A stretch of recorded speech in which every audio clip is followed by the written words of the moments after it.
Study IQ IAS, अब तैयारी हुई अफोर्डेबल।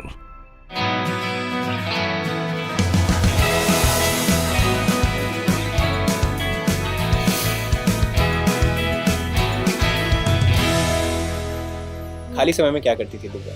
मैं खाली समय में सोती थी। Medium doesn't matter.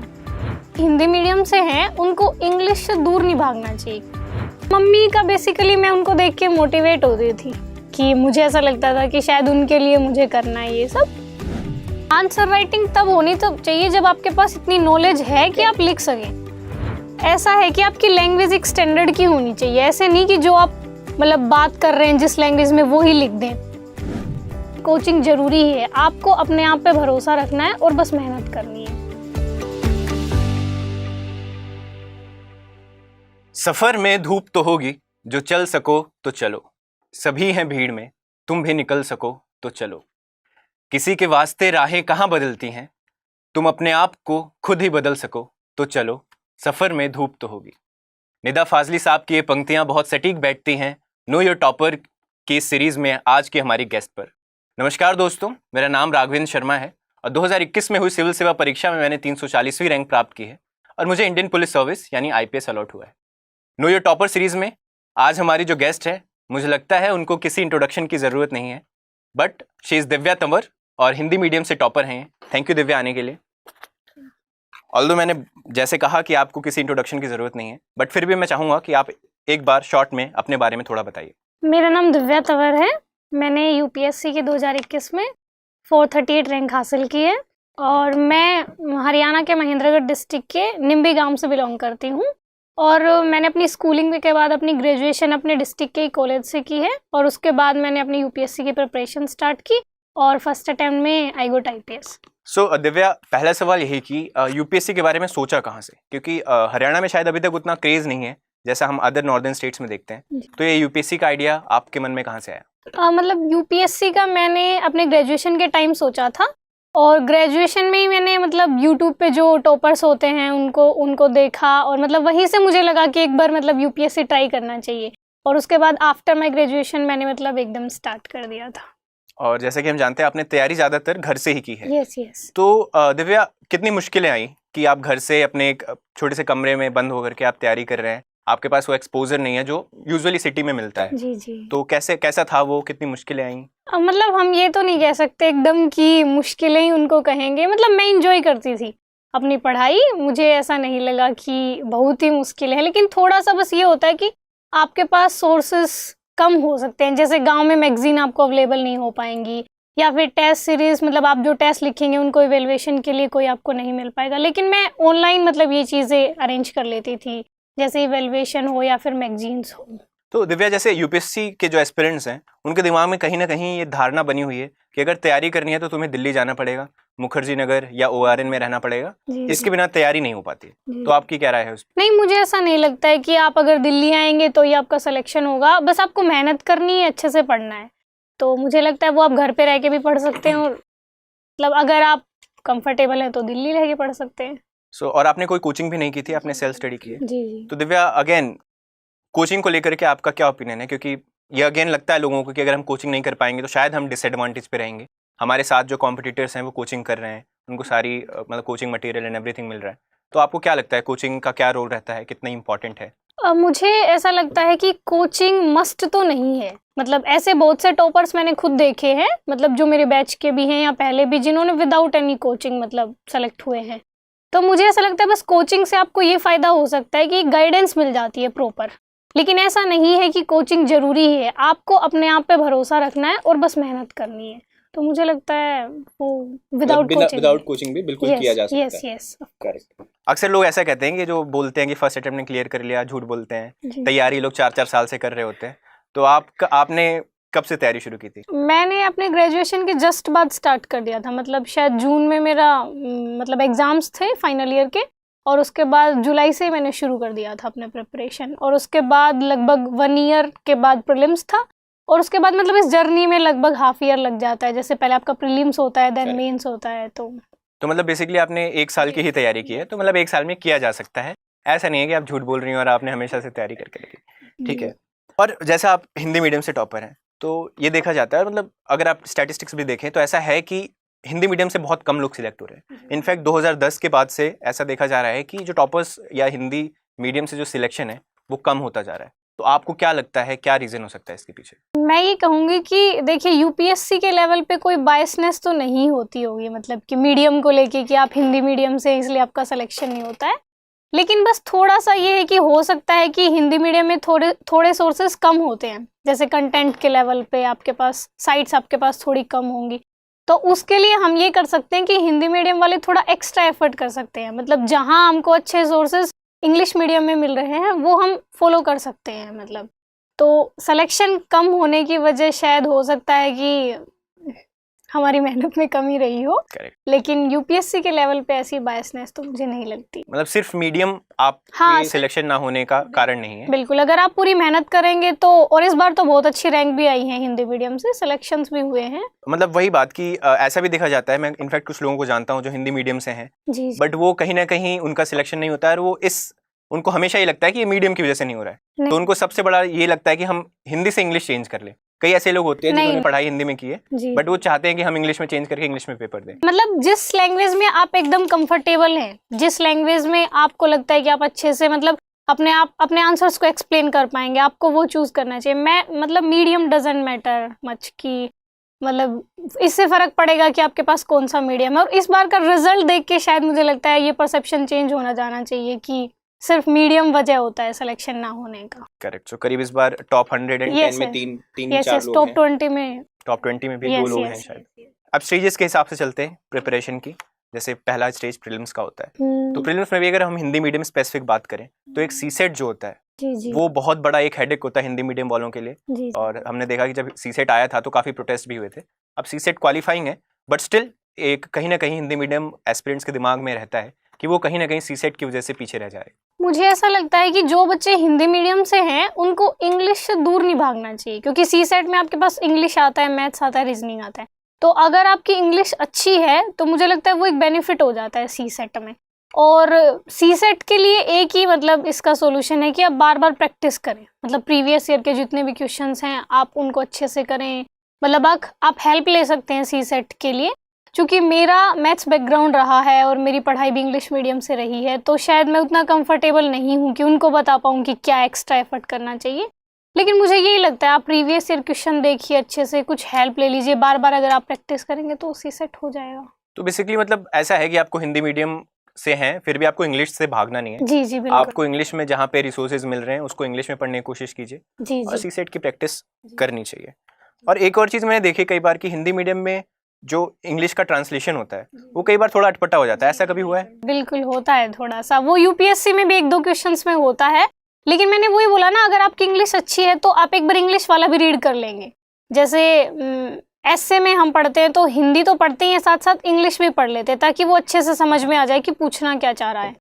तो लेकिन इस मतलब अब तो यूपीएससी भी इस चीज़ को मानने लगी और ट्रांसलेशन इस बार तो ठीक था, मतलब ऐसी कोई दिक्कत नहीं आई।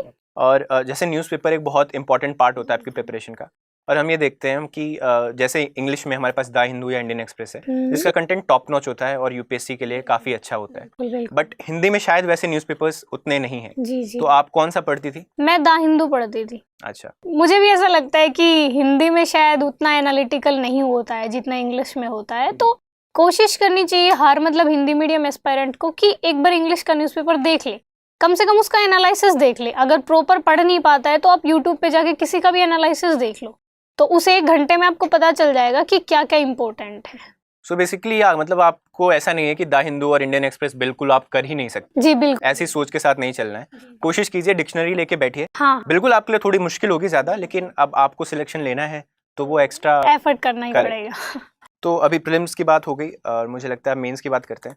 तो सबसे पहला ये सवाल होता है कि आंसर राइटिंग कब से स्टार्ट करनी चाहिए? तो आपने कब से स्टार्ट की थी? मैंने ऑप्शनल की आंसर राइटिंग तो पहले ही शुरू कर दी थी। पहले यानी कि प्रीलिम्स से पहले मतलब लगभग मैं लिख लेती थी हर पार्ट जो भी मतलब ऑप्शनल के पेपर के होते हैं। तो लेकिन जीएस के लिए मैंने बहुत थोड़ी कम की थी, मतलब एस्से तो मैंने शायद लिखा ही नहीं प्रीलिम्स से पहले, लेकिन प्रीलिम्स के बाद मैंने 10-12 एस्से लिखे अच्छे से, मतलब इवेलुएट भी करवाए।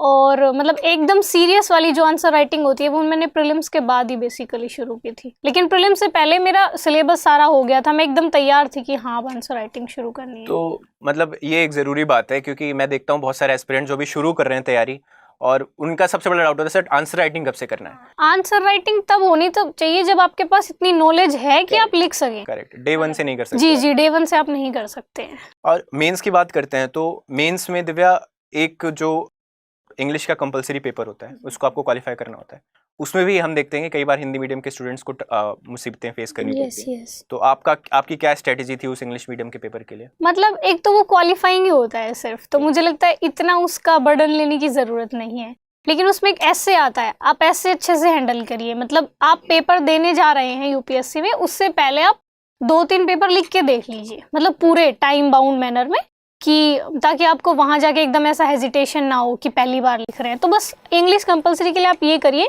कि ग्रामर थोड़ा देख लीजिए, बस जो भी ग्रामर वाला पोर्शन होता है, और आप अच्छे से मतलब 2-4 पेपर लिख लीजिए, ताकि वहाँ जाके ऐसा ना लगे कि एकदम नया नया है। वही प्रीवियस ईयर के थोड़े पेपर सॉल्व करके जाइए और हाँ। ऐसे पे ध्यान दीजिए। आपका ऑप्शनल हिंदी था दिव्या, तो थोड़ा सा हिंदी ऑप्शनल के बारे में बताइए, आपने तैयारी कैसे की? बुक्स, अगर बुक आपके कुछ बुक सोर्सेज हो, कौन सी बुक्स आपने रेफर की? हिंदी लिटरेचर के लिए बेसिकली विकास सर के नोट्स, मतलब वो ही है मार्केट में, मतलब मुझे जो लगता है, मैंने भी वो ही पढ़े थे, तो सर के नोट्स मोर देन इनफ हैं। आप बस नोट्स पढ़ लीजिए और मतलब प्रीवियस ईयर के क्वेश्चंस देखिए सारे, एक बार उनको सोल्व कर मतलब लिख के देख लीजिए। तो मुझे लगता है ऑप्शनल के लिए टेस्ट सीरीज तो लगानी है, वो तो मस्ट है। आंसर राइटिंग तो यस। हिंदी माध्यम में अगर आप आंसर लिखते हैं तो शब्दावली कितना मैटर करती है? क्या बड़े बड़े भारी शब्द लिखने चाहिए या उनसे फायदा मिलता है क्या? मतलब ऐसा है कि आपकी लैंग्वेज एक स्टैंडर्ड की होनी चाहिए, ऐसे नहीं कि जो आप मतलब बात कर रहे हैं जिस लैंग्वेज में वो ही लिख दें। तो मुझे ऐसा लगता है थोड़ा सा आपकी लैंग्वेज स्टैंडर्ड होनी चाहिए, मतलब जो न्यूज़पेपर्स में आती है, हिंदी वाले न्यूज़पेपर्स में, या जो अच्छे नॉवेल्स में होती है, मतलब थोड़े ऐसे वर्ड होने चाहिए जो क्लासिक लगे, मतलब। तो इस पे काम किया जा सकता है, वो तो मतलब ड्यूरिंग प्रिपरेशन ही आप पढ़िए और जहाँ भी पढ़ रहे हैं आप वहाँ से शब्द उठाइए। जी जी, बिल्कुल बिल्कुल। तो फाइनल स्टेज की बात करते हैं, अब इंटरव्यू की बात। और इंटरव्यू में भी लेकर के लोगों का अक्सर ये डाउट रहता है कि यार तुम हिंदी में जाके बोलोगे, वो लोग इम्प्रेस नहीं होंगे और वो आपको अच्छे से नहीं देखेंगे, अच्छे लाइट में नहीं देखेंगे, और हिंदी बोलने वालों को नंबर अच्छा नहीं देते इंटरव्यू वाले। नहीं, ऐसा तो नहीं है कि नंबर अच्छे नहीं मिलते हैं, नंबर तो आपके भी अच्छे नंबर हैं काफ़ी। हाँ, तो मुझे ऐसा लगता है कि वही बात कि आपका मीडियम कौन सा है ये मैटर नहीं करता है, बस आप अपना कॉन्फिडेंस के साथ उनको जो भी आप जवाब दे रहे हैं उनको समझ में आ जाए और आप सही जवाब दे रहे हैं, तो मुझे लगता है कि वो आपका कॉन्फिडेंस, आपकी पर्सनैलिटी जज करेंगे, ये जज नहीं करेंगे कि आपका कौन सा मीडियम। आपने हिंदी में ही दिया था? हाँ, मैंने हिंदी में दिया था। आपको किसी पॉइंट पे ऐसा लगा कि आप असहज हैं या वो सवाल इंग्लिश में पूछ रहे हैं? हाँ, सवाल तो इंग्लिश में ही पूछे थे। वो इंग्लिश में ही पूछे थे? यस। तो कहीं आपको लगता नहीं कि थोड़ा वो आपके लिए मुश्किल था कि... नहीं, एक्चुअली मेरी इंग्लिश ठीक थी, तो मतलब मैम ने बोला था ट्रांसलेटर के लिए कि, लेकिन मैंने मना कर दिया था। तो मैम ने बोला था कि हम इंग्लिश में पूछेंगे, लेकिन आप जिसमें कंफर्टेबल हैं उसमें। तो मैंने भी मिक्स बोला था कि मैम को समझ में आ जाए अच्छे से और मतलब ठीक लगे, मतलब। तो बेसिकली आपको यूपीएससी ऑप्शन देता है कि अगर आप हिंदी में कंफर्टेबल हैं, इंग्लिश में नहीं है, और आप चाहते हैं कि क्वेश्चंस भी ट्रांसलेट हो, तो आप उसके लिए ट्रांसलेटर बुला सकते हैं। तो ये रही स्ट्रेटजी की बात दिव्या। अब बात करते हैं आपके स्टारडम पे। तो मुझे लगता है कि हमारे इस बैच से, एटलीस्ट आईपीएस बैच से, I think the most famous personality is Divya Tanwar. तो आपको कैसा लगता है?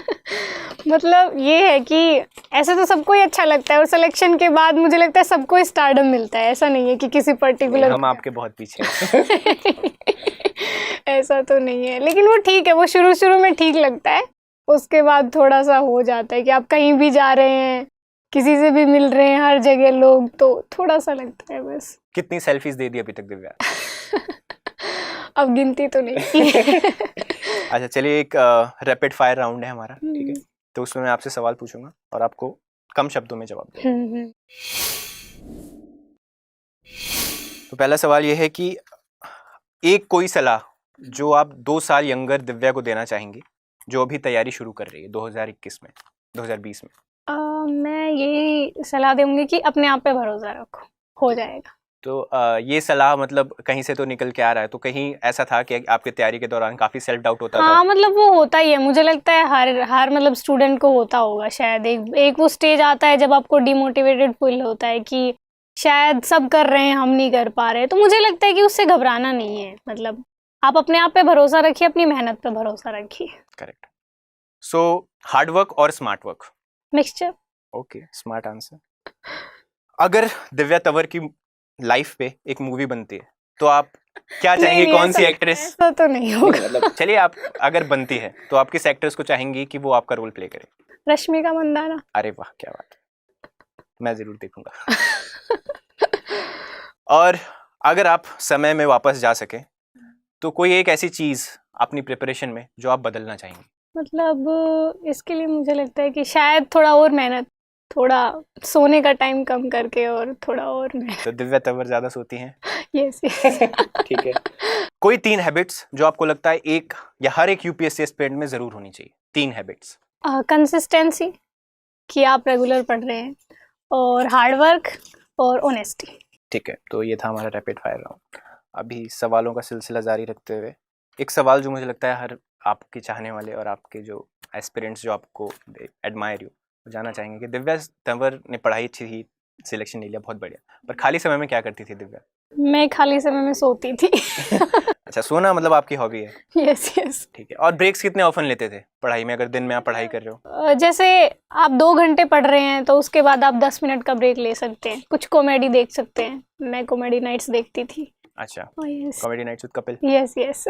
बीच बीच में ब्रेक्स लेते रहना जरूरी है। बिल्कुल बिल्कुल। इस बारे में बात करेंगे दिव्या कि आप एक बहुत साधारण से परिवार से आते हैं। जी जी। आपके पिताजी का निधन 2011 में हुआ जी जी। और उसके बाद आपकी माताजी ने ही आपको पाला है बेसिकली, और आपकी तैयारी में। तो माताजी का क्या रोल रहा है, अगर आप थोड़ा बहुत उसके बारे में बताएंगे तो? मतलब मम्मी का बेसिकली मैं उनको देख के मोटिवेट होती थी कि मुझे ऐसा लगता था कि शायद उनके लिए मुझे करना है ये सब।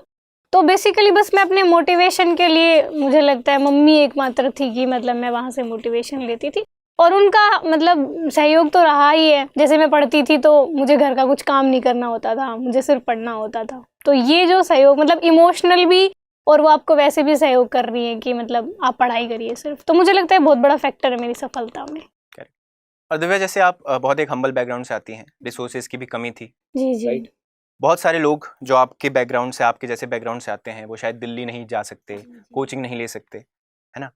तो उनके लिए आपका क्या मैसेज होगा कि आपने इन सारे बैकग्राउंड, इस बैकग्राउंड की वजह के बावजूद भी आपने फर्स्ट अटेम्प्ट में सिलेक्शन लिया है? मुझे बस यही लगता है कि देखिए, आप अपने पेरेंट्स को ये फील करवाइए कि आप उनके लिए कुछ बेहतर कर सकते हैं। तो रिसोर्सेज, मतलब मुझे ऐसा लगता है कि आप अगर अच्छे से पढ़ाई कर रहे हो ऑनेस्टली, ईमानदारी से, तो सक्सेस आपको ज़रूर मिलेगी। तो इसलिए चाहे बैकग्राउंड कैसा भी हो, आप बस मेहनत करिए, अपने आप पे भरोसा रखिए। तैयारी के दौरान बहुत सारी डिस्ट्रैक्शंस होती हैं, जी जी। तो आप उन डिस्ट्रैक्शन से कैसे डील करती थी? मैं जब तैयारी कर रही थी उस टाइम मैं सोशल मीडिया से थोड़ा दूर थी, मतलब सिर्फ यूट्यूब चलाती थी मैं, और यूट्यूब में भी मतलब जो आपके लिए हेल्पफुल हैं, जो चीज़ें जो यूपीएससी की प्रिपरेशन में आपको हेल्प कर रही हैं, तो मैं वही सब देखती थी। तो मुझे लगता है सोशल मीडिया से अगर आप 1-1.5 साल दूर रहेंगे, मतलब इतना कि वो आपको पढ़ाई को डिस्टर्ब ना कर पाए, तो मुझे लगता है वो आपकी तैयारियों के लिए बेहतर होगा।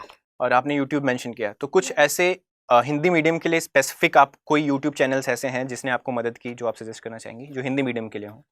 नहीं, ऐसे स्पेसिफिक तो नहीं कुछ, लेकिन जो आपको बेटर लगे, मतलब आप एक बार देख लीजिए। हिंदू एनालिसिस के लिए जो हिंदी में मतलब एनालाइज करवाते हैं, तो आप जिसका आपको बेटर लगे आप वो देख लीजिए।